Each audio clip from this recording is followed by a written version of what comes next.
भारतवर्ष में श्री हनुमान जी की उपासना अत्यंत व्यापक है और कपि रूप में होने पर भी वे एक प्रमुख देवता माने गए हैं। वे सभी मंगल और मोदों के मूल कारण, संसार के भार को दूर करने वाले तथा रुद्र के अवतार हैं। श्री हनुमान जी सभी प्रकार के अमंगलों को दूर कर कल्याण राशि प्रदान करने वाले हैं तथा भगवान की तरह साधु, संत, देवता, भक्त एवं धर्म की रक्षा करने वाले हैं। उनके हृदय में भगवान श्री सीताराम सदा ही निवास करते हैं। श्री हनुमान जी भगवान श्री राम के सर्वोत्तम दास भक्त हैं। वे राम भक्तों के परमाधार, रक्षक और श्री राम मिलन के अग्रदूत हैं। वे प्रभु श्री राम के अंतरंग पार्षद हैं। श्री हनुमान जी यद्यपि सर्वव्यापक हैं, किंतु जहां जहां उनके परम उपास्य स्वामी श्री राम का नाम कीर्तन होता है, उनकी कथा होती है, वहां वहां वे तत्क्षण उपस्थित हो जाते हैं। यत्र यत्र रघुनाथ कीर्तनम तत्र तत्र कृतमस्तकांजलिम वाष्पवारी परिपूर्ण लोचनम मारुतिम नमत राक्षसांतकम।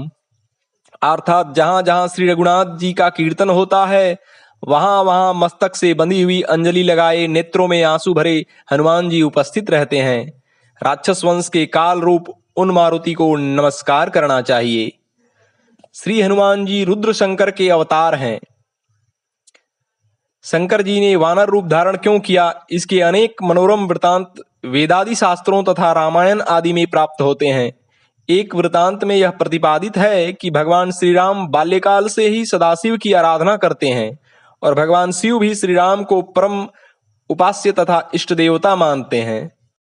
किंतु साक्षात नारायण ने जब नर रूप धारण कर श्री राम के नाम से अवतार ग्रहण किया, तो शंकर जी शिव रूप में नर रूप की आराधना कैसे कर सकते थे।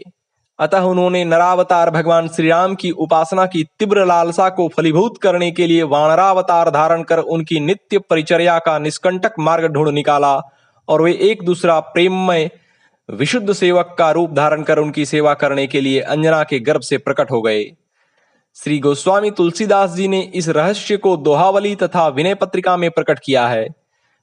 वे कहते हैं कि श्री राम की उपासना से बढ़कर सरस प्रेम का और कोई भी कार्य नहीं हो सकता। उनकी उपासना का प्रतिफल देना परमावश्यक है। मानो यही शब्द विचार कर भगवान शंकर ने अपना रुद्र विग्रह परित्याग कर सामान्य वानर रूप धारण कर लिया और उनके सारे असंभव कार्यों जैसे समुद्र उल्लंघन कर सीता का पता लगाना, लंकापुरी दाह करना, संजीवनी बूटी लाकर लक्ष्मण को प्राणदान करना और महाबली अजय दुष्ट राक्षसों का वध करना आदि का संपादन इन्हीं के शौर्य या पराक्रम की बात थी। इसे कोई दूसरे देवता या दानव आदि भी नहीं कर सकते थे। इसलिए ग्राम ग्राम, नगर नगर तथा प्रायः सभी तीर्थों में जैसे भगवान शिव के मंदिर, शिवलिंगादि और प्रतिमाएं प्राप्त होती हैं और उनकी व्यापक उपासना देखी जाती है, उसी प्रकार सर्वत्र हनुमान जी के मंदिर देखे जाते हैं। राम मंदिरों में तो वे प्रायः सर्वत्र मिलते ही हैं, स्वतंत्र रूप से भी उनके अलग अलग जहां तहां मंदिर मिलते हैं और घर घर में हनुमान चालीसा आदि का पाठ होता है तथा इनकी उपासना होती है। सबसे महत्वपूर्ण बात यह है कि श्री हनुमान जी भगवान श्री सीताराम जी के परम भक्त हैं। भक्त को हृदय में बसा लिया जाए तो भगवान स्वतः हृदय में विराजते हैं। इसका कारण है कि भक्त के हृदय में भगवान स्वाभाविक ही रहते हैं।